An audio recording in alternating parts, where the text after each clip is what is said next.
Everyone, welcome to this week's episode of the Raising Millionaires podcast. I am your co-host Roger Bryan, and this is Richard Lorenzen. Today we are continuing our conversation about AI in finance, in MarTech, in basically everything. And Richard, the focus that I really want to have today was, and I don't remember, I just read this article yesterday. And it was an interesting, because it's not contrarian, but it's actually not how most people think of things when it comes to AI. And the core premise of it that we can build off of was that AI is going to make services so incredibly cheap that it's going to allow for significantly greater consumption at lower employment rates. And I thought that that was interesting because I started to think about it from like the CMO perspective of how the fractional CMO, the $10,000, $20,000 a month contracts just aren't out there. Watching the implosion of Accenture, McKinsey, Deloitte, all of the big consulting firms, and how people are going to be able to do more for less, which should lower prices for services. It may make some services obsolete. Well, will it make them obsolete or make them not need humans? Both. It will change the delivery of those services, right? Because you're going to be hiring somebody who can just operate the AI, basically, as opposed to hiring somebody to do the thinking. Well, then you as the business owner now, who has lowered cost by 90% in a specific department, that excess capital, are you going to roll it into profits? Are you going to roll it into growth? Are you going to use it to expand? Are you going to hire other specialists to do other things? It's probably both. I mean, you'll see profit margins go up, right? But also it allows you to reinvest more money into growth, advertising, whatever it looks like for your industry that you're in. Of course you're gonna, I would think a lot of people are going to reinvest it into growth. More productivity equals more growth. How much of an impact do you think how much of an impact do you think AI is going to have on every level of the consulting or services deliverable business?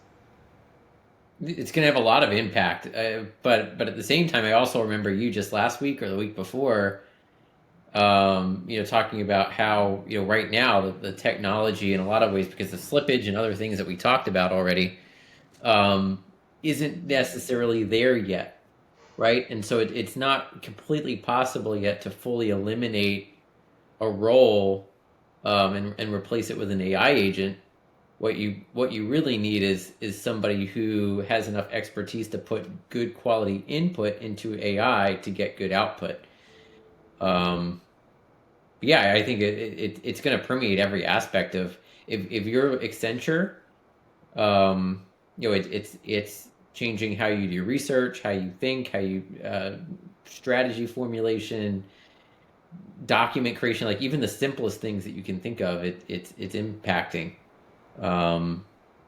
Yeah, what that means in terms of staffing and types of roles, that I think is a bigger question mark. You see it changing roles in tech though already, right? Like you see Meta and companies paying mega salaries to AI researchers, where normally those salaries would have been going towards programmers. Yeah, it's interesting. While all that's happening, Microsoft just laid off 9,000 people and said Yep. it's replacing most of it with its internal Copilot AI. Yep. I keep living on this like fence about. I do know for a fact that being in the market and talking to business owners from a general marketing perspective, there is somewhere between assumption and consideration that most people are not looking to deploy capital into marketing consulting. They want the deliverable. Yeah. The deliverable still requires an element of consulting, the strategic creation of it. People want to pay for the deliverable. What's that? People want to pay for the deliverable. They don't want to pay for the idea, the brainstorming, the strategy. They want the implementation. They do, and the article that I was reading on the big consulting firms is that the one caveat that still saves human consulting is that as of right now, AI is not willing to work on a performance basis, right? You're not going to hire an AI engine and tell them we're going to pay you for your AI credits when you deliver results, because they can't. They can't deliver results just yet without a human. The True. human plus AI model. True. I thought that was an interesting, just like sub hook inside of that article. Oh, that's true. Um, at the same time, I mean, the difference in cost anyway. Like if implementation aside, let's say I'm a company and I want to formulate a strategy to solve some sort of problem, right? The difference in cost for hiring a human fractional CMO to solve that problem for me, as opposed to asking ChatGPT some intelligent questions, like there's a dramatic difference in cost. So I don't even know if companies are at a place yet where they're thinking about it in terms of like, well, how many credits do I have to pay for up front to get AI to do this task for me, versus the cost of like hiring a consultant or a freelancer to do it, if that makes sense. Try to find this article. I mean, if it's going to cost me $100,000 to get Accenture to do something, but it will cost me, $1,000 in base 44 credits, I probably don't care about paying for performance at that point anyway. That's a very simple example, but you get the idea. Here, is this it? This is a very clickbaity title.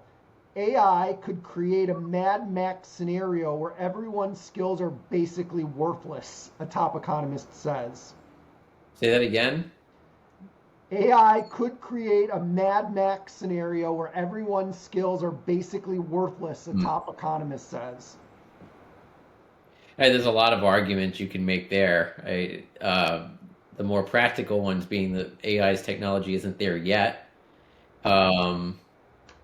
The other argument being like the slippage and like some of the drawbacks of AI that we've talked about. The other thing I think about is like when you think about how AI is trained, right? How's it trained, right? It pulls information from the whole totality of, like ChatGPT anyway, like it's pulling information from the totality of the internet. And so is that always necessarily smarter than an individual who has like 30 years of experience? Ooh, no, that's Like, a good one. That's a good one, because one of the things that we're working on right now is the library LLM concept, where the AI that you're deploying is structured to only pull from a provided data source. So, right, say you download the entire US government tax code and you put it into a database, and then you tell the AI, read only this, so that there's no opinion whatsoever other than the factual data in there. To me, it seems like that's where the future would be going, because you could even take it a step further and say, if AI is influenced by the totality of what it pulls from the internet, if I wanted to run a disinformation campaign to convince people that the world is flat instead of round, couldn't I publish tons of content all throughout the internet about the world being flat? And at some point, there's going to be a threshold where ChatGPT starts telling people that the world is flat because it pulls enough information from. I've been trying to figure out how to do that, to manipulate search results, but there's an interesting caveat to that. And this is from a while ago. There was a TV show called Mr. Robot, and it was like this hacker TV show that I absolutely loved it. But at one point, they wanted to hack a data center. But the only way to do it is they had to get somebody inside the data center first. So they had like one of the top Wikipedia editors on the planet create a profile for like this billionaire tech entrepreneur that didn't exist 24 hours earlier, so that person could then go in, and the data center was like, oh my God, here's like so-and-so tech entrepreneur with billions of dollars wants to use our data center. Of course, we're going to let him in to plant spyware inside of our servers. But the authority element of it, right now, programming, especially in the SEO side of the world, into the LLMs requires authority tagging. So that's why now all the content that goes out needs an author bio. That author bio has to link out to authority sources, and then it has to be a proven authority. So you could manipulate that, but it's going to have to be on multiple layers. I could right now write a script to publish the same article in a million different spots, but if there's no authority being tagged Right. into If it, it's not published on a place like CNN, right? That makes sense. I mean, that's like right now they're kind of, you see a lot of SEO agencies scratching the surface of like AI SEO, right? Whereas in the past you paid to get your site to pop up in a number one on Google. Now companies are looking at how do we do the same thing so that we're popping up on results for AI. But it seems like the extension of that could eventually become like some sort of disinformation.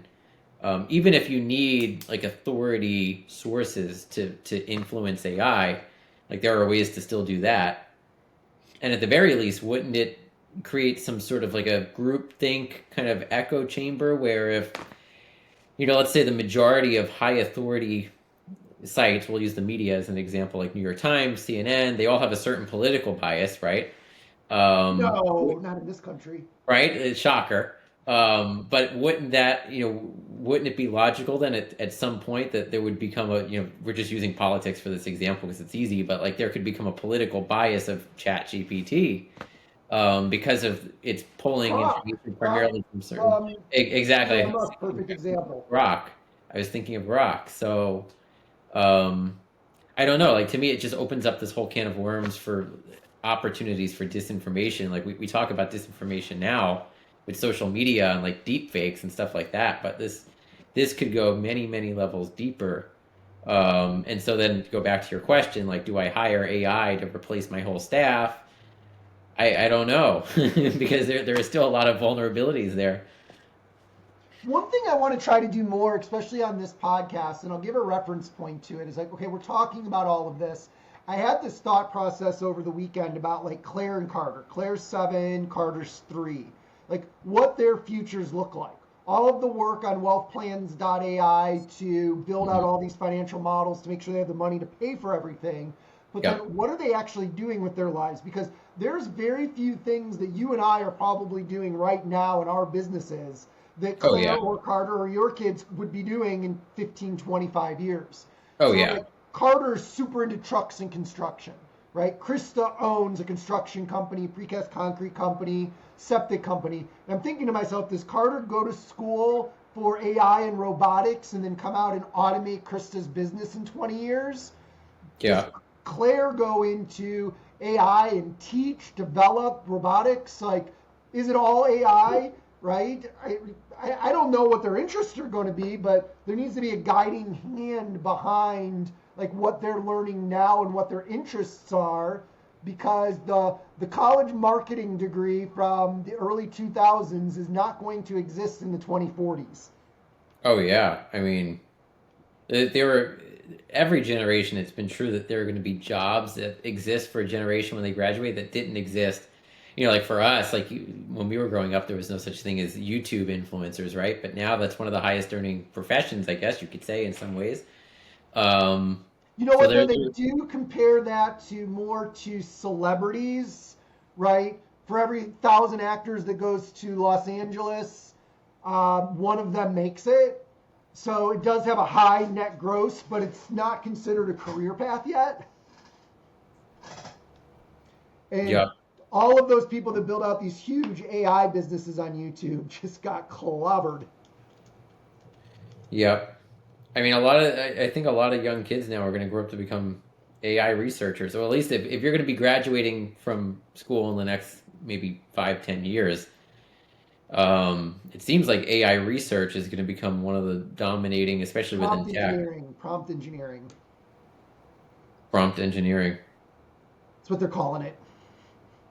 So, I mean, and there were a lot of other types of jobs that we don't even know about yet that are going to exist by the time our kids. And that was the thing too they were talking about on CNBC, like the internet in the late 90s, where it seemed like we were beginning to know what it was going to be. They were talking about like pets.com and all of these other platforms that had these huge valuations with like zero revenue. And of course we had the .com bubble. And then what was born out of that .com bubble were the Amazons and the different types of the eBays, and then the next generation of that was the MySpaces and the Facebooks. Like in 1997, when I was screwing around on the internet, Amazon was still 2 years away, right?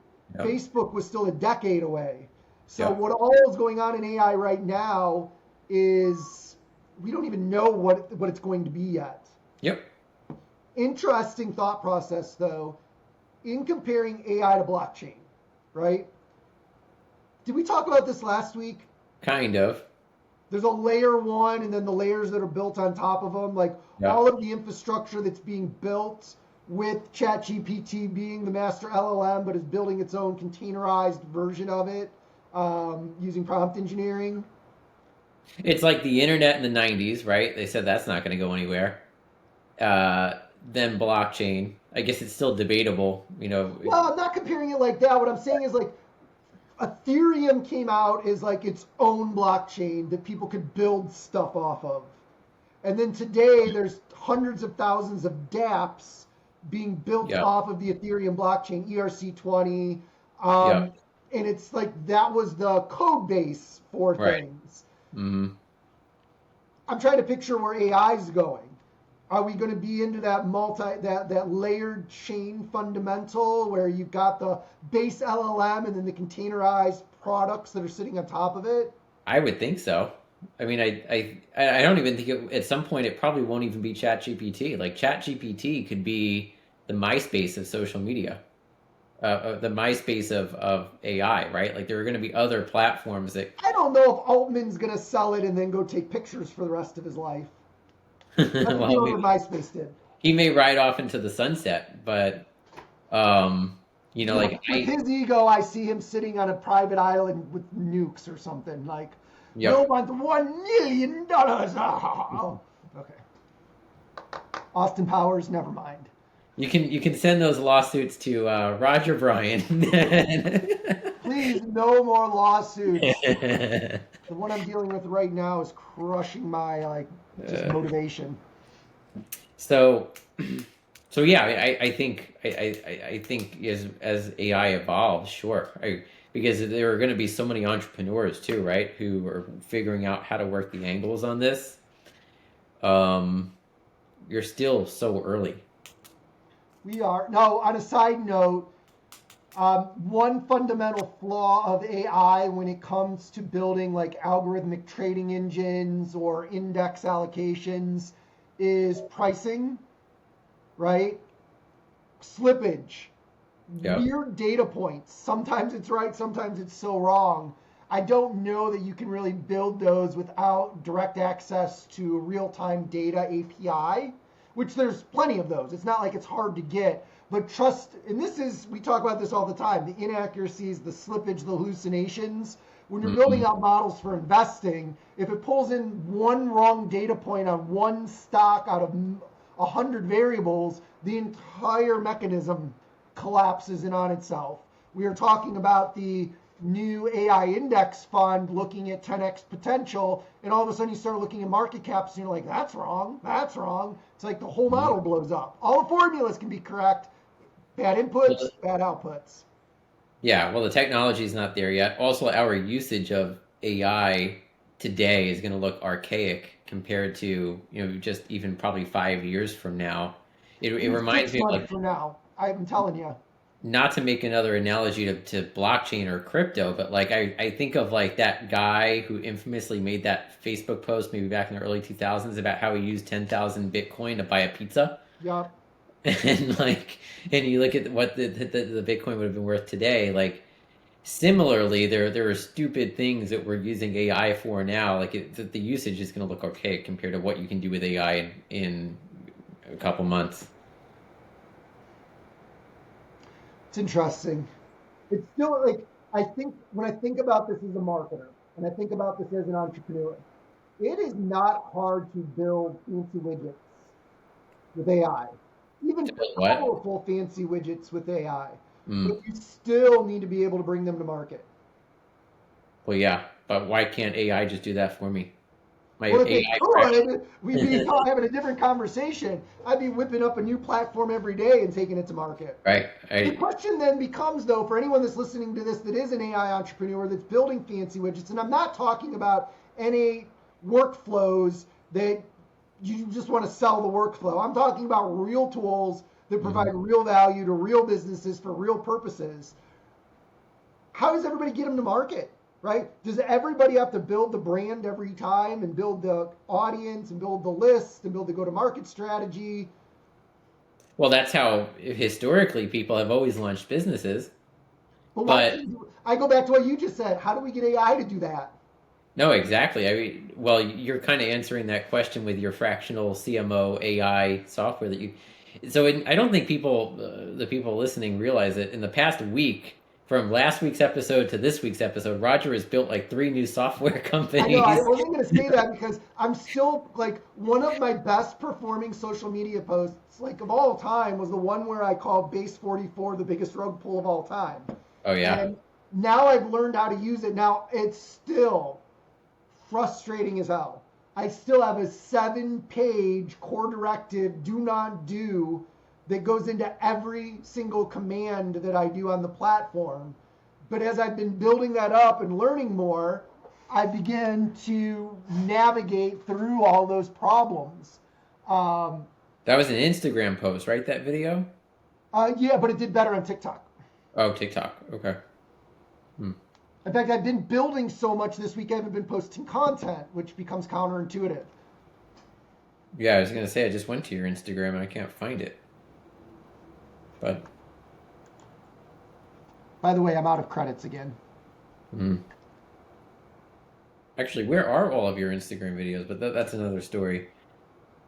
They're all there. Remember, I don't put them on my wall. You have to go to Reels. Oh, right. Okay. Yeah, I use that magazine cover strategy. Got it. Yeah, so the rug pull video was your biggest video. That's cool. Okay. So yeah, I mean, there's gotta be, even now with where the technology is, there has gotta be ways that you can use AI for the go-to-market implementation, not just building the product. But at the same time, if AI has done all the heavy lifting of building the product, it doesn't seem like a big deal to me to be able to use a traditional go-to-market strategy to get it out there as quickly as you can. But I understand wanting to work smart too. Yeah. I think that's where we always circle back to AI can't replace everyone because somebody's still got to go sell shit. Yep. See, now this just got marked as explicit, didn't it? Mm-hmm. I wonder if there's a tool in Riverside to automatically block swear words. There might be. I guess I think you can go through and edit the script. I mean, if you could build an AI bot that can manage paid traffic, to me, that's like the most important advantage that you could have on the marketing side. I see people talking about those all the time. You need a data scientist AI agent, because if you can get that right, if you can dial in the paid traffic and do it in a way that you can scale up quickly, which is the hardest part, because once it works and you start to scale the spending, it breaks. If you can figure that out, it just becomes a game of arbitrage of customer acquisition cost and your offer. And like, you can print money. Makes sense. I don't know how to do it, but I don't know how to do it. Yeah, I don't know either. I don't know if it's like an N8 thing, because can you API your Facebook ads, for example, like your Facebook ad panel? There are lots of AI tools out there to help you write like the copy and build the ad and like all of that. But I'm talking about like managing the bidding strategy and all of that. There's a lot of people that say they do it. Tried Creatify just to create ads and it was a disaster. So if we bring that all back together, then it's really full cycle will be when you automate go to market. Yeah. In terms, yeah, and for the question of like, how do I build a company with AI, like a whole company? Yeah, you need the implementation of the go-to-market. But at the same time, if I can build at least half the company through AI, it still gives me an enormous leg up. I think You've too, got and this you've is, got three software platforms now. I know, and I'm trying to figure like wealthplans.ai, we've got a beautiful roadmap for. I've got a good dev board, and I'm trying to get to beta. I'm still waiting on the permission issue, but like the CMO platform, that could go to beta today. Just needs an audience. For which one? The CMO? The CMO. Well, you start by running ads, and I would imagine you can build a lookalike audience based Well, on. but the problem with ads is like, think beta, right? Your first 100 users. Yeah. I get you don't want to. You wouldn't want to spend money on those first 100 while you're. It's basically just expensive learning. It But is very expensive learning. I always go back to like give your kids financial freedom. That was very expensive learning. yeah. But at I the same think too in time, that case, like instead of generating 3,600 leads, you generate 100, and then you just pound them to death until something works. Then you go back out and get the next 3,500. I don't see how else because it's not like you can go to Reddit nowadays and like You start can't post spamming the anything on market. Reddit without getting in trouble. And I've You got a know, 19-year-old Reddit account. It's so frustrating. I can't think of anywhere else you'd be able to go to get organic. Affiliates? Well, you don't want to waste a good affiliate on like a test group. Like Yeah. a lot of these, like even the creators that we work with, when they do a test group, like they're using their own organic social, but they've got a following there already that Yeah. they can put it out to. And so without that, you wouldn't want to use like a JV with like a big creator for a No, beta. because if anything, like for one, they're not going to do it, right? That too. Yeah. I mean, there are some creators out there that are willing to sell pretty much anything to their list, It but actually makes me think back to like even the early SaaS days where people would come up with great projects and somebody like a Perry Belcher would come in and blow their product up, right? Take over majority ownership, but have nothing to do with the actual tech stack.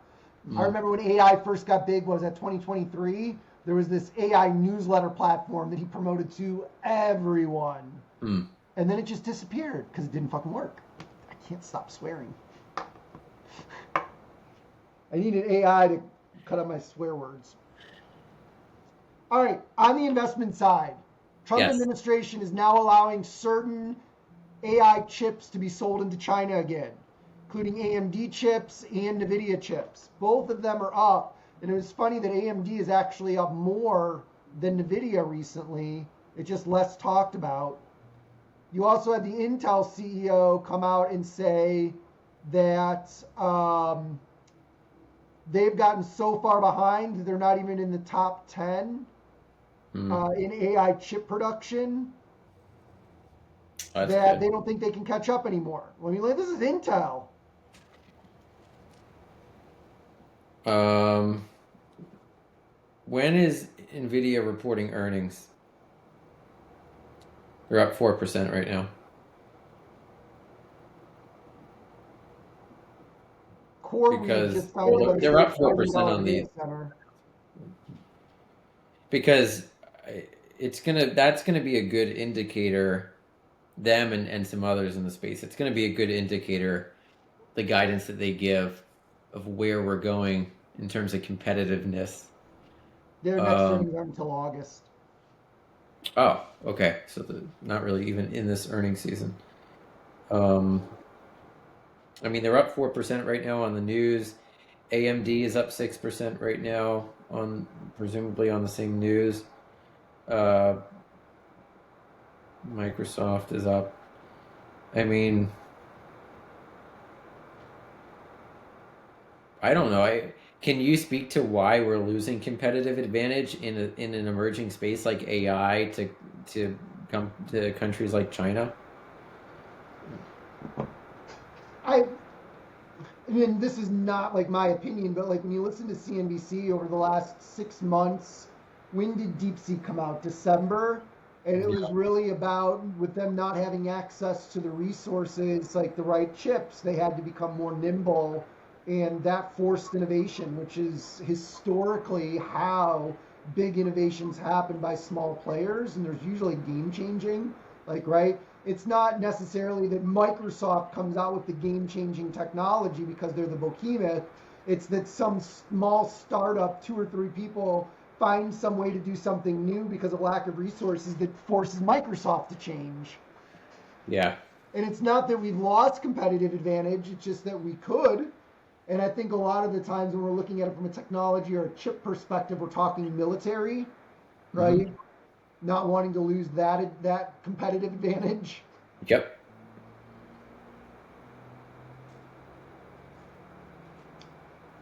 No, I continue to sit here and look for the application. Well, let me even take a step back to it. Like when I go to market as a marketer that's been doing marketing for 27 years, and either in the consulting, the fractional, or the service deliverable space, I know that there's been a major disruption because when I talk to potential clients, their expectations are not aligned with my current deliverables.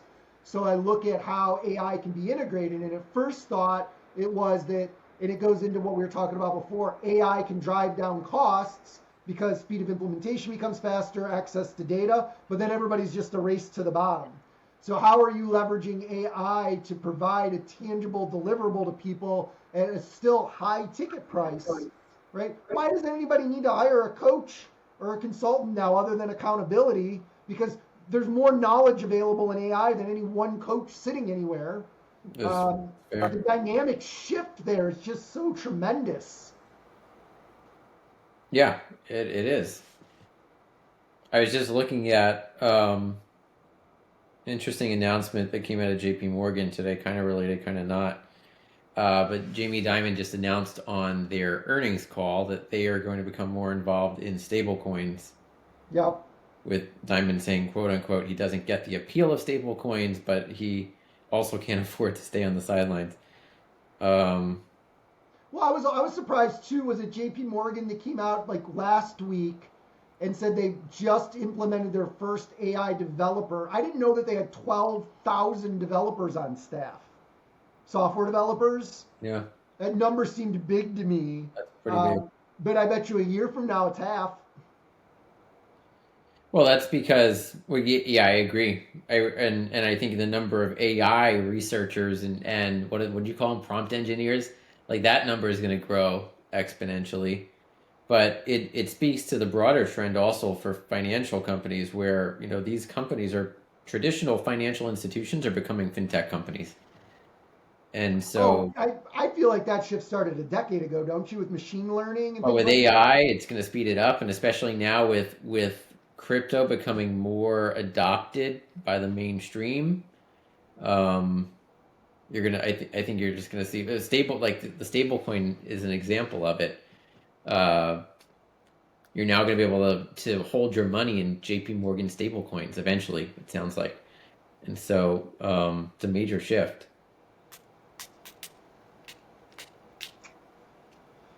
How do we make money off of all this? Isn't that what this podcast is about? You got to go sell your fractional CMO software to Jamie Dimon. Nice. I still like.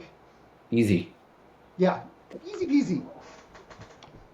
Shoot him a the text. right idea that hits the right market at the right time and hyperscales absolutely will be sellable. Yep. Right? Without a doubt, there's a huge appetite for this stuff. Right, that's what Base 44 was, right? It was just scalable. That's exactly what it was, and that's why I say that. The acquisition, it was interesting because large-scale M&A is what they thought the Trump administration was going to make it easier, but it's still nearly impossible to get big deals through. So everybody's going out and they're either buying everything at the sub $1 billion price point, or they're poaching executive leadership teams for hundreds of millions of dollars so that the mega caps are just gobbling. And this happens it happened in the internet phase. It happened in the blockchain phase. It happened in the DeFi phase. It's happening in the AI phase, right? The older you get, the more that you see this. that in the first 2 or 3 years of a new technology, right, the big players buy out all the little players. They know most of them are going to lead to nothing, but they'd rather bring them in-house than risk them becoming something. Yep. Speed to market. That's the missing piece of It's speed to market, and you just need to get to critical mass. Like for any of these softwares that you're working on right now, if you get to critical mass in terms of users, that's the asset. It's not because somebody else could probably build another software. Yep. But it's exactly what it is. Everybody can always build another widget. The first mover gets to command a lot of the premium on valuation. So, yeah, I mean, that's what base 44 was. You've got to, like with wealth plans, we've talked about how there isn't another software out there yet that does that. Got 9 core functions that need to be fixed before it can go into beta. Yep. But if you can get it to critical mass, that's why somebody like a Fidelity might want to buy that, right? Or JP Morgan, or even like a Monarch, Just go raise $250,000 and in 6 months I'll have it at critical mass. Anybody listening, $250,000 check, turn it into $2.5 million. This is not financial advice. Ay, ay, ay. Or that is not an offer or solicitation for investment. Yep. Whatever I have to say. Yep. Please don't call us. Yeah. Well, you can call Richard. Just don't call me. Yeah, I don't know. It's interesting. I'm trying to, I have successfully in my career rode a lot of technology waves. The internet, e-commerce, crypto, blockchain. Mm-hmm. I'm kind of like a roller coaster rider, right? Don't forget NFTs. NFTs. Just been kind of a nice straight. I like to go like this with the new technologies, and it's frustrating, but it's also exciting. And I see AI as that, but this time I'm trying to see where it's going instead of just being on the ride. Mm-hmm. Like I said, at some point, this is going to automate how people make money. Yep, but you're right. The front end part of that. Now, if you own a huge list, just made me think of something. You could just ask AI. Like, what are going to be the future ways that people utilize AI to make money? Yeah, but it only knows based on the inputs, right? What everybody else is saying. Like, that's the big thing. ChatGPT is just an overglorified search engine. It's not predictive. Asking what the future of AI is, it's going and scraping the internet and finding what everybody's saying and regurgitating it to me. It's not actually thinking about what the future is. It's not predictive. No. But that also goes back to my point about like the disinformation or just the lack of the quality of the information, right? Because it's just drawing on what's already out there. It's nothing new. I'm going to create the AI dentist. It brushes the teeth of AI agents, and I'm going to put it everywhere and see if they start saying that that's going to be like one of the top 10 jobs. Yep. I'll come up with AI something better dentist. than that. A little bit of slippage, but it's okay. Your teeth will be fine. All right. Richard, what else you got for today? Not much. I mean, markets are up. They're kind of mixed, up and down a little bit. Nothing really too significant going on there. How far out into Facebook's earnings do you think it'll be before they either see a positive or negative effect on this huge hiring spree? I would give it 6 months. Okay, so we're talking like Q1, Yep. right? Leading up to that, and based on what the market's saying, that could be a long or a short call. Because it's gonna be dramatic. Zuckerberg's made some big mistakes going into sectors before, and now they're talking about taking their open source and making it closed, right? I'm trying to look for the patterns that repeat themselves of all the stuff that he did with the metaverse and how the market followed, and all the mistakes he made and how much that drove down the stock. Yeah. I mean, I think you will see that kind of. I think you'll see it within 6 months, and or maybe it's the Q1 earnings report. I don't know, but you'll start to see some of the trickle through from that. Yeah, I haven't had Um, any other plays because I know like what Bitcoin's up 25% in the last, yeah, like, right? Like I can't touch anything because there's nothing better to go after that I'm more confident in. that's exactly it. I mean, the equities market generally is, in my opinion, it's frothy. There are undervalued stocks out there, but who has the time to weed through the whole S&P 500 to find them? Um, yeah, I mean, Even a lot of the analysts on CNBC right now who are raising their prices on a lot of things are saying they're not ready to sell to take profits, but they would buy on a dip. they wouldn't buy on the They dip. would.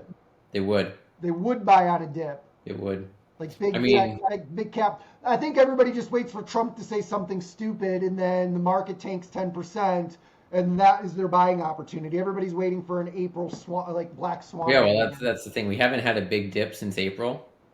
I say since April, that's It the was a long world we time live ago, in. Richard. 3 months. Yeah, it's been 3 months since we've had a major market correction that with seismic kind of shift throughout the whole global I could economic really world. use one of those where crypto stayed afloat. That would be brilliant. Give me Yeah, 20% drawdown on a lot of these big tech and S&P, and but leave crypto at all-time highs, please.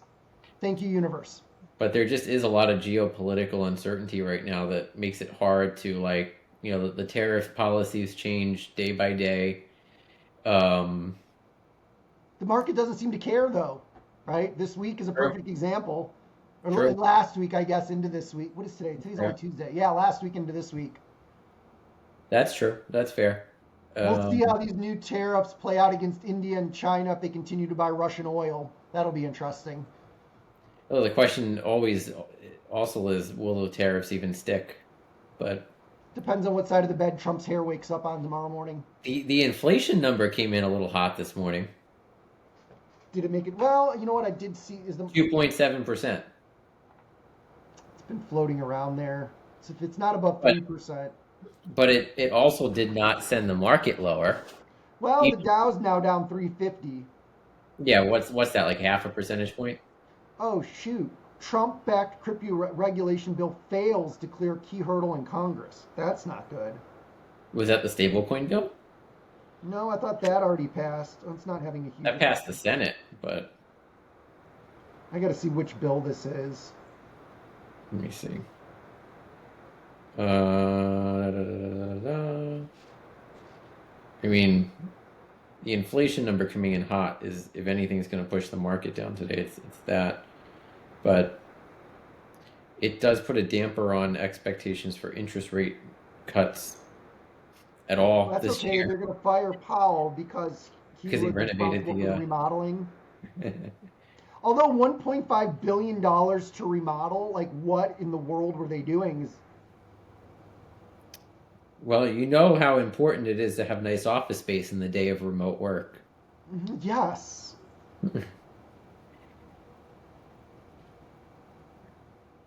I mean, it is crypto week in Congress, so-called crypto week, right? So there are going to be some announcements that come out of Capitol Hill over this week. This won't be the only one. But this was the big one. This was supposed to be the home run. I bet your crypto would have taken off. In fact, I bet you right now the market hasn't even adjusted to that. Which bill was this? I'm trying to find the. I know, so am I, because I thought, I mean, Bitcoin's down a little bit right now, but nothing significant. Let me Google crypto Congress. Um, yeah, I see the CNBC thing. This is like 10 minutes ago. The U.S. House failed on Tuesday to clear a key procedural hurdle that would have cleared the way for votes on several crypto related bills, according to this article. I'm not sure which ones those are and what they relate to, though, and what has already passed and what hasn't. Well, they're saying that the procedural vote didn't pass, which means that none of these bills are going to be brought to a vote until that passes. Um, The final vote was 196 to 223, with 13 Republicans siding with Democrats to block the procedural motion.